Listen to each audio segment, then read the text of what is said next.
Hey, so we know that Lotería, or Mexican bingo, as it's often called, became and entered Latin America via Spain in connection with Italy. But there's another immigration story that's going on here as well. So the most popular canonization of the 54 cards comes from the Don Clemente Gacho variation of Lotería, which became the standardized Lotería um, card set, and that inspired different mini modernizations and adaptations, like this one that I really like, the Loteria Remedios.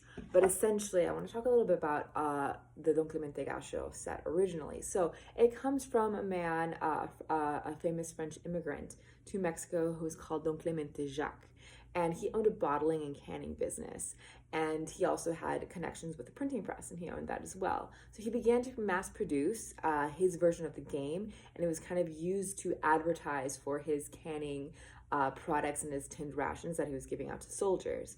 And this turned out into be a game that the soldiers then bring home to their families, and then became more treasured. And then thanks to, as I mentioned in a previous video, different traveling fairs, more and more communities would gather together to play Loteria, and that's what gave it this important connection. So the reason that the gacho, or the rooster, is featured so prominently in this deck is because Don Clément Jacques was French, and the gacho is this emblem of his homeland, his emblem of France. So that's why the gacho is so important, because it connects him back to France. So we've talked about the ways that Loteria can be connected back to tarot, and tarot connected back to the Mamluk playing cards. So there's influence of Arabic, of Spanish, of Italian, of all these different roots, but then there's also French, and it plays into there as well. And I think it's important to kind of see all these different interconnected influences.